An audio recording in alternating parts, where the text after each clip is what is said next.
If the Holy Spirit already knows your heart, why are you hiding parts of it from him?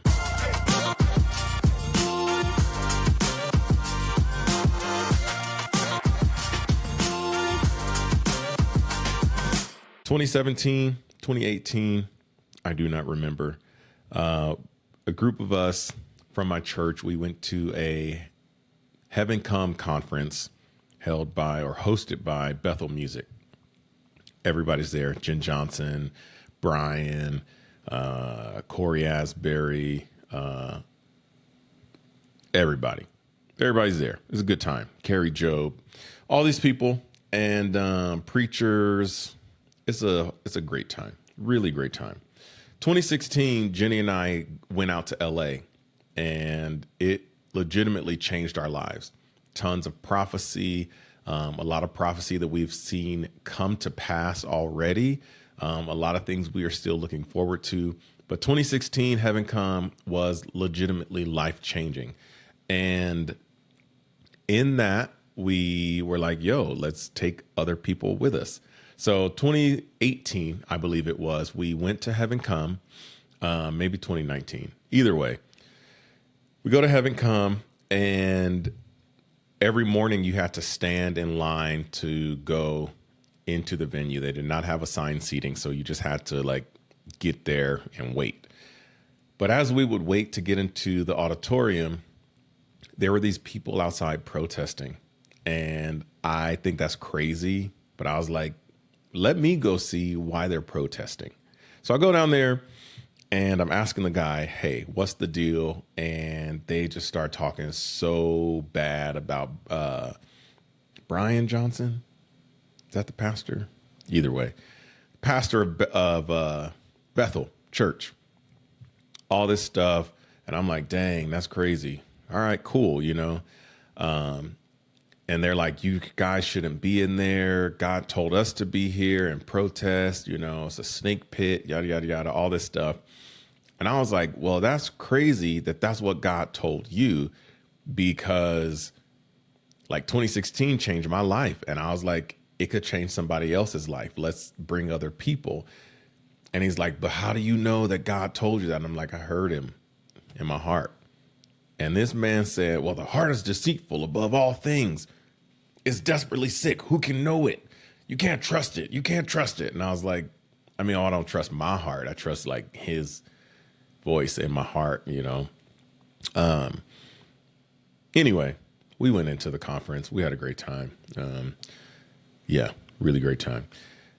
But that was very interesting to me, hearing him say that the heart is deceitful and that no one could know it. And I've heard other Christians say that. I've heard other Christians use this verse. It's Jeremiah 17:9. And it says, well, the heart is deceitful above all things and desperately sick. Who can understand it? And while that is what it says, I absolutely hate that it is used to stop Christians from listening for the voice of the Holy Spirit or hearing the Holy Spirit. Because Jesus died on the cross and then sent the Holy Spirit to be with us.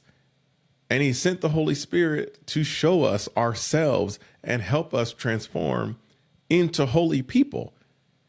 So if anybody knows our hearts or knows or understands our hearts, it's definitely Jesus. It's the Holy Spirit. It's the Father. It's the three in one. And if you keep reading in Jeremiah 17, verse 10 says, I, the Lord, search the heart and test the mind to give every man according to his ways, according to the fruit of his deeds. So literally the next verse says, I, the Lord, search the heart and test the mind. So for Christians to say that nobody can understand the heart, but the very next verse says, I, the Lord, search the heart, that means that the Lord knows my heart. And so if I am doing this life with the Holy Spirit, well, then I should know my heart better every single day. The 3-in-1 knows my heart. And we're going to talk about the Holy Spirit and his work today. But that just boggles my mind that we put ourselves into this box of not knowing and not living and not, again, coming into the fullness of relationship with the Father.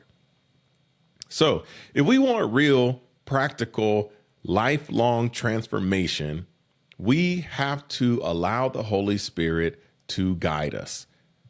That is what we have to do. We have to allow the Holy Spirit to guide us.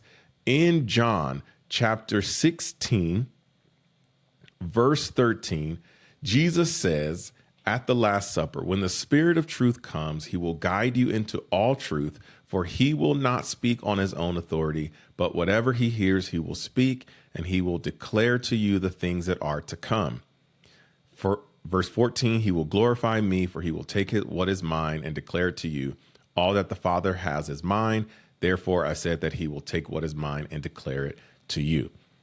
But going back to verse 13, it says, when the Spirit of truth comes, he will guide you into all truth. Now, normally when we say that, we look at it only from a point of truth about Jesus or truth about spiritual things, right? We do this really weird thing where we separate ourselves and separate our lives and compartmentalize them away from each other.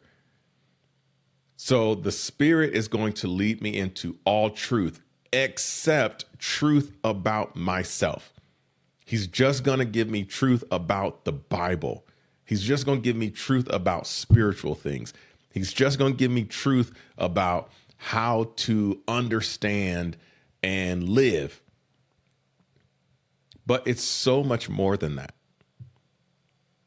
The Holy Spirit is also going to give us truth about ourselves if we take the time to listen. The Holy Spirit reveals to redeem. The Holy Spirit searches the heart. I, the Lord, searches the heart to reveal things to us so that they can be redeemed by Jesus.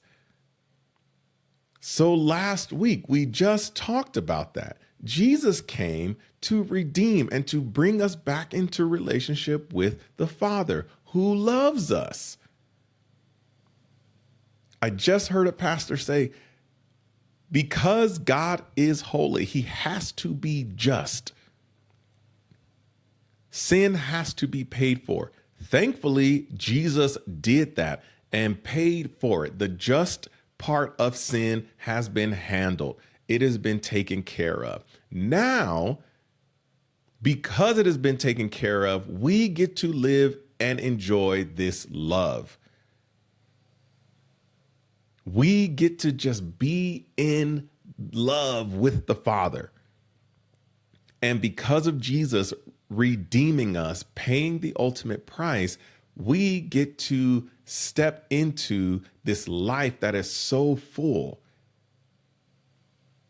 So the Father and his love is the why of the process, why we live this life.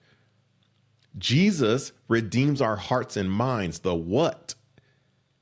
He's redeeming the things in our lives, the way we think, the way we process, the way we feel, our desires and impulses, our affections, the what.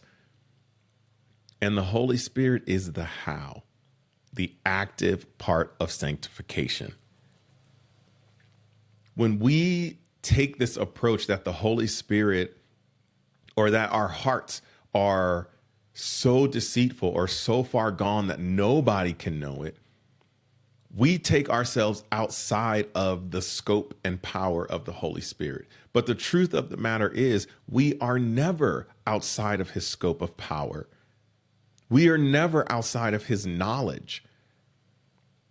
He legitimately wants to show us the things in our lives that are not like Jesus so that he can show us how to be more like Jesus. We've all been in a moment where we hear clear as day, don't say that. And it's not because it's not nice. It's because it's not love. It's not love. Remember, week 1, love. If everything comes down to, or I think that's next week.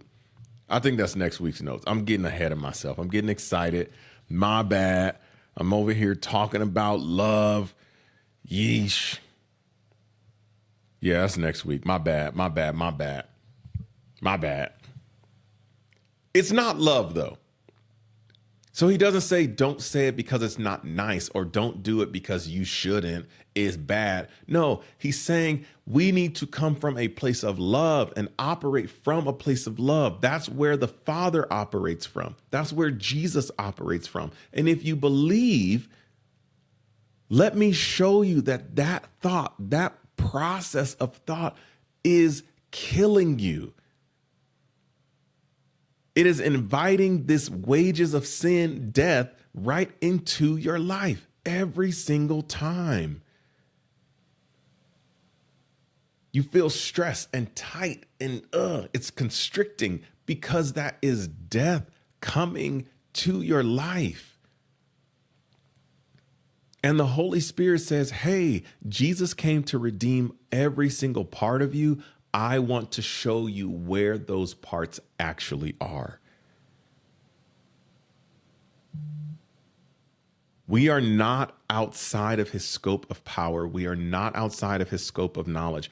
We need to allow him to meet us where we are. Where we are. Yes, 100% outside of the Holy Spirit, away from the Holy Spirit, my heart is crazy. My heart is crazy. I tell Jenny all the time, the things I think, the things I want to say, the things that I want to do, those things going unchecked are wild. And that's where I'm thankful for Jesus. That's where I'm thankful for the Holy Spirit that says, Rafer, shut your mouth. Rafer, get off of the couch. Rafer, get up and go run. Rafer, get up. Be present. Rafer, put your phone down. Rafer, be in the moment with your friends. Rafer, you said you wanted to live a life of holiness. Here is the opportunity. You are going to leave so many things unchecked if you just do it without me. That's what he says all the time. And so we have to live this life with the Holy Spirit guiding us every single day, every single moment. We want to live a life of holiness. We don't have to do it on our own. The Father loves us so much that he gave us a real life cheat code to holiness. That's crazy. He gave us a cheat code to holiness. He said, I know you can't do this on your own, so let me send Jesus to do the heavy part of paying for the sin, and let me send you an assistant. Let me send you a guide to help you navigate all of these things in and out every day. Let me send you something that's going to help you live a sanctified and holy life. The Holy Spirit is a cheat code. And if you can just take the time to allow him into this thought process, into your emotional process, into every way that you think, every desire, every impulse, let him into that. We're going to talk about how to do that later through the season. But if you can just start to till this soil, life can legitimately change. The Father wants relationship. Jesus paid for redemption, and the Holy Spirit wants to search and reveal to continue redemption and transformation. That's what's happening. The Father wants relationship with us. Jesus paid for the redemption, and the Holy Spirit wants to search and reveal to continue the redemption and transformation. It may have been that up until now, you felt that your heart was unknowable. You felt that you were too far gone. You felt that there was so much bad in you that you couldn't bring it to the surface. Maybe the Holy Spirit is trying to bring it to the surface so that you can work through it with him. Do you believe that your heart is unknowable? Do you want to be known? Do you want a new life? Do you want a holy life? Ask him to help. Ask him to help. And as you ask him, I'm going to give you all simple steps to take from here, I promise. But as you ask him, be earnest. He's not going to have you overhaul right now. It's going to be a day by day, moment by moment process. I promise. He's here to guide us. If you are ready to continue this conversation with the Holy Spirit, by all means, go ahead, download the free worksheet, couple questions, and go from there. Keep thinking, keep praying, keep talking to him. Walk through this process with him and live life fully. Remember, shift happens on purpose. We'll see y'all next week.